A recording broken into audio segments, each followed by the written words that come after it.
Reading ನಿಮಗೆ ಅನ್ವಯಿಸಿದರೆ ಅಥವಾ ರೆಸೊನೇಟ್ ಆದರೆ ಮಾತ್ರ ತೊಗೊಳ್ಳಿ, ಇಲ್ಲಾಂದರೆ ಬಿಟ್ಬಿಡಿ. ಇದು ಒಂದು ಜನರಲ್ ರೀಡಿಂಗ್ ಮಾತ್ರ ಆಗಿರುತ್ತೆ.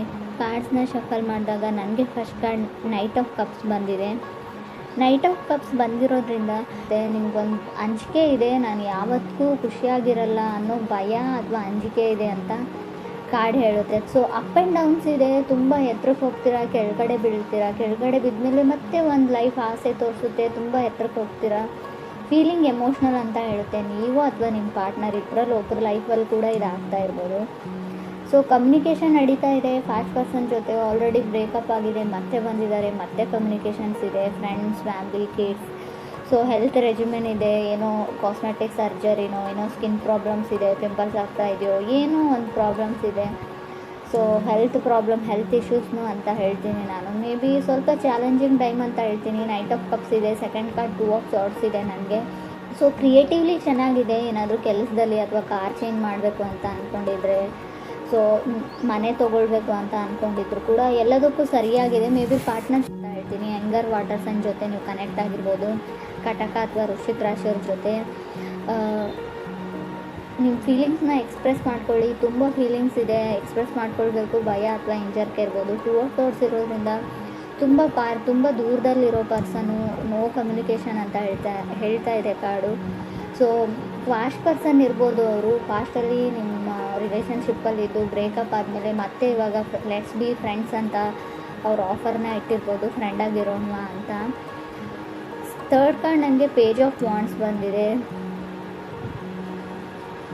ಮೇ ಬಿ ನಿಮ್ಮನ್ನು ಯಾರಾದರೂ ತುಂಬ ಅಟ್ರಾಕ್ಟಿವ್ ಆಗಿದ್ದಾರಾ ಅಂತ ಸೆನ್ಸ್ ಮಾಡ್ತಾ ಇದ್ದೀರಾ, ನಿಮ್ಮನ್ನು ಗಮನಿಸ್ತಾ ಇದ್ದಾರೆ ಯಾರೋ, ಅಥವಾ ನೀವು ಆ ಥರ ಯಾರ ಕಡೆನೂ ಅಟ್ರ್ಯಾಕ್ಟ್ ಆಗ್ತಾ ಇದ್ದೀರಾ, ಕ್ರಶ್ ಆಗ್ತಾ ಇದೆ, ತುಂಬ ಆ ಥರ ಅನ್ನಿಸ್ತಾ ಇದೆ. ಯಾರೋ ಮೆಸ್ಪರೈಸಿಂಗ್ ಐಸ್ ಇದೆಯೋ, ಸೊ ನೋಡೋಕ್ಕೆ ತುಂಬ ಚೆನ್ನಾಗಿದ್ದಾರೆ, ತುಂಬ ಲಾಂಗ್ ಹೇರ್ ಇದೆಯೋ, ತುಂಬ ಚೆನ್ನಾಗಿ ಕಾಣ್ತಾರೆ ಕೆಲವರಿಗೆ.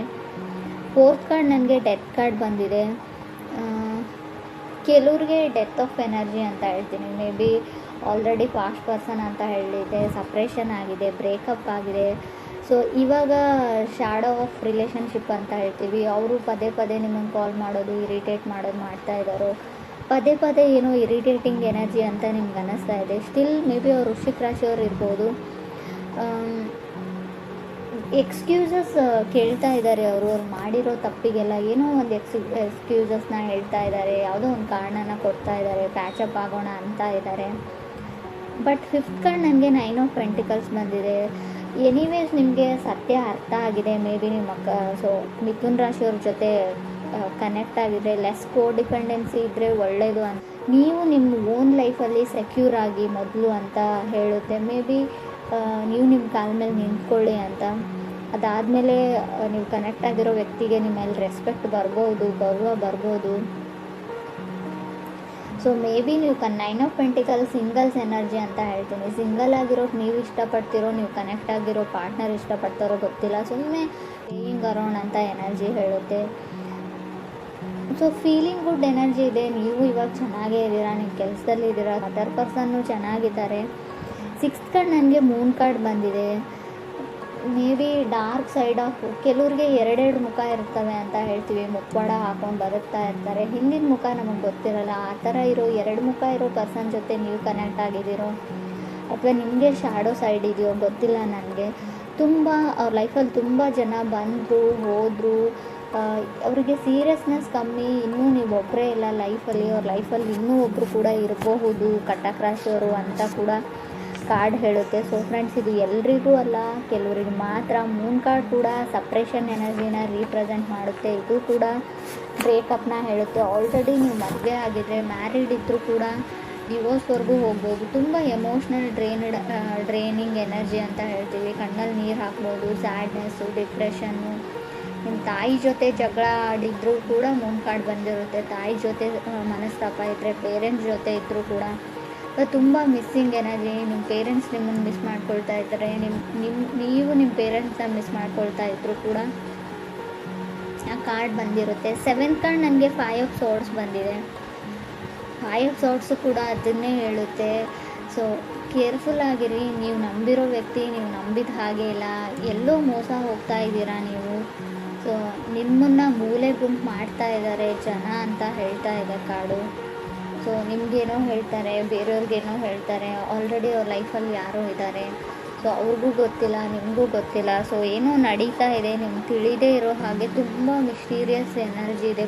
ಗುಟ್ಟಾಗಿ ಏನೋ ಮಾಡ್ತಾ ಇದ್ದೀರಾ ನೀವು ಅಥವಾ ಅದರ್ ಪರ್ಸನ್ನು, ಅಥವಾ ನೀವು ಕನೆಕ್ಟ್ ಆಗಿರೋ ವ್ಯಕ್ತಿ ತುಂಬ ಜನಗಳ ಮಧ್ಯೆ ಇರ್ತಾರೆ. ಫ್ಲರ್ಟ್ ಮಾಡೋ ಟೈಪ್ ಆಫ್ ಪರ್ಸನ್ ಇದ್ದಾರೆ ಅವರು.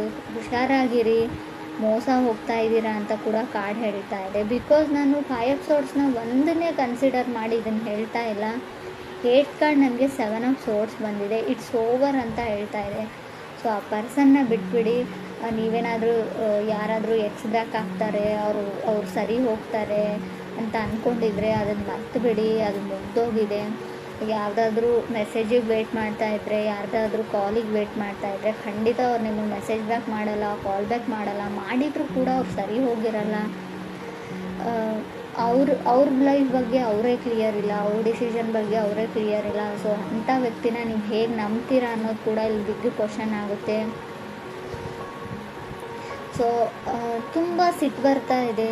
ಸೊ ಮೇ ಬಿ ನಿಮ್ಮ ಮೇಲೆ ಅವ್ರು ಕೋಪ ಮಾಡ್ಕೊಂಡಿದ್ದಾರೋ ಅಥವಾ ಅವ್ರ ಮೇಲೆ ನೀವು ಕೋಪ ಮಾಡ್ಕೊಂಡಿದ್ದಾರೋ. ತುಂಬ ಅಗ್ರೆಸಿವ್ ಎನರ್ಜಿ ಇದೆ ಅಂತ ಹೇಳ್ಬೋದು. ರೀಡಿಂಗಲ್ಲಿ 5 ಆಫ್ ಸೋರ್ಡ್ಸ್ ಮತ್ತು 7 ಆಫ್ ಸೋರ್ಡ್ಸ್ ಒಂದರಿಂದ ಒಂದು ಕಾರ್ಡ್ ಬಂದರೆ ತುಂಬ ಅಗ್ರೆಸಿವ್. ಮನೆಯವ್ರ ಮೇಲೆ ಕೋಪ ಮಾಡ್ಕೊಳ್ತಾ ಇದ್ದೀರೋ, ಕಲೀಗ್ ಮೇಲೆ ಕೋಪ ಮಾಡ್ಕೊಳ್ತಾ ಇದ್ದೀರೋ. ಸೊ ಏನನ್ನೇ ಹೇಳಿ, ನೀವು ಯಾವುದನ್ನೇ ಹೇಳಿದ್ರು ಕೂಡ ತೊಗೊಳ್ಳೋಕೆ ರೆಡಿ ಇಲ್ಲ. ಕ್ಯಾಶುವಲಾಗಿ ಯಾರಾದರೂ ಮಾತಾಡೋಕೆ ಬಂದರೂ ಅವ್ರ ಮೇಲೆ ಕೂಡ ರೇಗ್ ಬಿಡ್ತೀರಾ ಇತ್ತೀಚೆಗೆ ಅಂತ ಕಾರ್ಡ್ ಹೇಳ್ತಾ ಇದೆ. 9th ಕಾರ್ಡ್ ನನಗೆ ಹ್ಯಾಂಗ್ಮ್ಯಾನ್ ಬಂದಿದೆ. ಸೊ ನೀವು ಯಾವುದಕ್ಕಾದರೂ ವೇಟ್ ಮಾಡ್ತಾಯಿದ್ರೆ ಇನ್ನೂ ನಿಧಾನನೇ ಹೇಳುತ್ತೆ ಕಾರ್ಡು. ಹ್ಯಾಂಗ್ಮ್ಯಾನ್ ಇರೋದ್ರಿಂದ ತುಂಬ ಸ್ಲೋ ಮೂವಿಂಗ್ ಎನರ್ಜಿ ಇದೆ. ಆ ವ್ಯಕ್ತಿ ಬಂದರೂ ಕೂಡ ತುಂಬ ವರ್ಷನೇ ಆಗುತ್ತೆ ನಿಮ್ಮ ಲೈಫಲ್ಲಿ ಬರೋಕ್ಕೆ. ಅಷ್ಟೊತ್ತಿಗೆ ನಿಮ್ಮ ಲೈಫ್ ತುಂಬ ಮುಂದೆ ಹೋಗಿರುತ್ತೆ, ನೀವು ಮೂವ್ ಆನ್ ಆಗಿರ್ತೀರ. 10th ಕಾರ್ಡ್ ನನಗೆ 6 ಆಫ್ ಸೋರ್ಡ್ಸ್ ಬಂದಿದೆ. 6 ಆಫ್ ಸೋರ್ಡ್ಸ್ ಕೆಲವೊಮ್ಮೆ ತುಂಬ ಕಾಂಪ್ರಮೈಸ್ ಆಗೋ ಎನರ್ಜಿನ, ಆಲ್ರೆಡಿ ನೀವು ತುಂಬ ವಿಷಯಗಳನ್ನ ಬಿಟ್ಕೊಟ್ಟಿದ್ದೀರಾ, ತುಂಬ ಎಫರ್ಟ್ ಹಾಕಿದ್ದೀರಾ ಈ ರಿಲೇಷನ್ಶಿಪ್ಗೆ, ತುಂಬ ಕಾಂಪ್ರಮೈಸಸ್ನ ಆಗಿದ್ದೀರಾ ಅಂತ ಕೂಡ ಕಾರ್ಡ್ ಹೇಳುತ್ತೆ ಇದನ್ನು ಉಳಿಸ್ಕೊಳ್ಳೋಕ್ಕೆ. ಸೊ ಇವಾಗ ನಿಮ್ಗೆ ರಿಯಲೈಸ್ ಆಗ್ತಾ ಇದೆ ನೀವೇನೇನು ತಪ್ಪು ನಿರ್ಧಾರಗಳನ್ನ ತೊಗೊಂಡಿದ್ದೀರಾ, ಯಾವ ಥರ ಆ ಪರ್ಸನ್ ನಿಮ್ಮನ್ನು ಯೂಸ್ ಮಾಡಿಕೊಂಡ್ರು, ಗ್ರ್ಯಾಂಟೆಡಾಗಿ ತೊಗೊಂಡ್ರು. ಸಮ್ಟೈಮ್ಸ್ ನೀವು ಓವರ್ ಎಮೋಷ್ನಲ್ ಆಗ್ತಿರೋ, ಅದರ್ ಪರ್ಸನ್ ಓವರ್ ಎಮೋಷ್ನಲ್ ಆಗ್ತಾರೋ. ತುಂಬ ಎಮೋಷ್ನಲಿ ಡ್ರೈನ್ಡ್ ಎನರ್ಜಿ ಅಂತ ಹೇಳ್ತೀನಿ. 11th ಕಾರ್ಡ್ ನನಗೆ 10 ಆಫ್ ಕಪ್ಸ್ ಬಂದಿದೆ. ಮೇ ಬಿ ನೀವು ಅಂದ್ಕೊಂಡಿರ್ಬೋದು ಆ ವ್ಯಕ್ತಿ ನಿಮ್ಮನ್ನು ಮದುವೆ ಆಗ್ತಾರೆ, ಆಫಿಷಿಯಲಿ ನೀವು ಒಂದು ಮ್ಯಾರಿಡ್ ಲೈಫಲ್ಲಿ ಇರ್ತೀರಾ ಅಂದರೆ ಅದು ಒಂದು ನಿಮ್ಮ ಡ್ರೀಮು ಅಂತ ಹೇಳ್ತಾ ಇದೆ. ಕನಸು ಆ ಥರ ಆಗಲ್ಲ. ಸೊ ಆಲ್ರೆಡಿ ಅವ್ರ ಲೈಫೇ ಒಂದು ಮೆಸ್ ಇದೆ, ಗೊಂದಲದ ಗೂಡಾಗಿದೆ ಅವ್ರ ಲೈಫು. ಅವ್ರ ಲೈಫಲ್ಲಿರೋ ಪ್ರಾಬ್ಲಮ್ಸ್ನ ಅವ್ರು ಸಾಲ್ವ್ ಮಾಡಿಕೊಂಡು ಹೊರಗಡೆ ಬರೋದು ತುಂಬ ಕಷ್ಟ. ಅಥವಾ ಇಲ್ಲಿ ನಾನು ಈ ಪ್ಲೇಸಲ್ಲಿ ನೀವಿದ್ರೆ ನಿಮ್ಮ ಲೈಫೇ ಗೊಂದಲ ಆಗಿರ್ಬೋದು, ಅದರಿಂದ ಹೊರಗಡೆ ಬಂದು ಸೊ ಈ ರಿಸ್ಕ್ನ ನೀವು ತೊಗೊಳ್ಬೋದಾ ಅಂತ ಯೋಚನೆ ಮಾಡಿ. ನೀವು ನಂಬಿರೋ ವ್ಯಕ್ತಿ ನಿಮ್ಮ ನಂಬಿಕೆನ ಉಳಿಸ್ಕೊಳ್ತಾರ ಅನ್ನೋದು ಕೂಡ ತುಂಬ ಕಷ್ಟ. 12th ಕಾರ್ಡ್ ನನಗೆ ಏಸ್ ಆಫ್ ಪೆಂಟಿಕಲ್ಸ್ ಬಂದಿದೆ. ಸೊ ನಿಮ್ಗೆ ಯಾರಾದರೂ ಸಾರಿ ಕೇಳ್ಬೋದು, ಅಪಾಲಜಿ ಕೇಳ್ಬೋದು, ಅಥವಾ ನೀವು ಯಾರಿಗಾದ್ರೂ ಕೇಳ್ಬೋದು. ಬಟ್ ಸಮಥಿಂಗ್ ಬೆಟರ್, ನೀವಿವಾಗ ಕನೆಕ್ಟ್ ಆಗಿರೋ ಪರ್ಸನ್ಗಿಂತ, ಕನೆಕ್ಟ್ ಆಗಬೇಕು ಅಂತ ಅಂದ್ಕೊಂಡಿರೋ ಪರ್ಸನ್ಗಿಂತ ಆಲ್ರೆಡಿ ಬ್ರೇಕಪ್ ಆಗಿದ್ದರೆ ಅವ್ರಿಗೋಸ್ಕರ ವೇಟ್ ಮಾಡ್ತಾಯಿದ್ರು. ಅವರೆಲ್ಲರಿಗೂ ಒಂದೇ ಮಾತು ಹೇಳ್ತೀನಿ, something better is waiting for you ಅಂತ. ಮುಂದೆ ಫ್ಯೂಚರಲ್ಲಿ ನಿಮಗೆ ಒಳ್ಳೆಯದೇನೋ ಕಾದಿದೆ, ಹೊಸ ವ್ಯಕ್ತಿ ಕಾದಿದ್ದಾರೆ ಅಂತ ಹೇಳ್ಬೋದು ನಾನು. 12th ಕಾರ್ಡ್ ನನಗೆ ಸ್ಟಾರ್ ಕಾರ್ಡ್ ಬಂದಿದೆ. ಸ್ಟಾರ್ ಕಾರ್ಡ್ ಕೂಡ ಅದನ್ನೇ ಹೇಳ್ತಾ ಇದೆ, ಟ್ರೈಯಿಂಗ್ ಟು ಮೂವ್ ಆನ್. ಆ ವ್ಯಕ್ತಿನ ಬಿಡಿ, ಆ ಸಿಚುವೇಶನ್ನ ಬಿಡಿ, ಆ ಪರ್ಸನ್ನ ಬಿಡಿ. So get your wish granted ಅಂತ ಹೇಳ್ತಾ ಇದೆ. ಗೆಟ್ಟಿಂಗ್ ಯುವರ್ ವಿಶ್ ಗ್ರ್ಯಾಂಟೆಡ್ ಅಂತ ಹೇಳ್ತೀನಿ ಇದನ್ನು ನಾನು ಸರಿಯಾಗಿ ಹೇಳೋದಾದರೆ. If this person come to you, ಆ ವ್ಯಕ್ತಿ ನಿಮ್ಮ ಹತ್ರಕ್ಕೆ ಬಂದರೆ, ಸೊ ರೈಟ್ ನಾವು ನಾನು ಬ್ಯುಸಿಯಾಗಿದ್ದೀನಿ, ಇದ್ರ ಬಗ್ಗೆ ಎಲ್ಲ ಯೋಚನೆ ಮಾಡಲ್ಲ ಅಂತ ಹೇಳಿ ಅಂತಲೇ ಕಾರ್ಡ್ ಹೇಳ್ತಾ ಇದೆ. ಮೇ ಬಿ ನೀವೇನಾದರೂ ಈ ಬಾರಿ ಕಮಿಟ್ ಆದರೆ, ಈ ಬಾರಿ ಆ ವ್ಯಕ್ತಿ ಮಾಡಿರೋ ತಪ್ಪುಗಳನ್ನೆಲ್ಲ ಕ್ಷಮಿಸಿ ಅವ್ರ ಜೊತೆಗೆ ಹೋದರೆ ಖಂಡಿತ ಲೈಫಲ್ಲಿ ಖುಷಿಯಾಗಿರ್ತೀರ ಅಂತ ನಾನು ಗ್ಯಾರಂಟಿ ಕೊಡೋಲ್ಲ. ಆಲ್ರೆಡಿ ಟೋಟಲ್ ಮೆಸ್ ಅಂತ ಹೇಳ್ತೀನಿ. ತುಂಬ ಗೊಂದಲಗಳಿವೆ, ತುಂಬ ಡಿಫಿಕಲ್ಟೀಸ್ ಇದೆ, ಚಾಲೆಂಜಸ್ ಬರ್ಬೋದು ಲೈಫಲ್ಲಿ. ಯೋಚನೆ ಮಾಡಿ ರಿಸ್ಕ್ ತೊಗೊಳಕ್ಕೆ ರೆಡಿ ಇದ್ದರೆ ನಿಮ್ಮ ಇಷ್ಟ.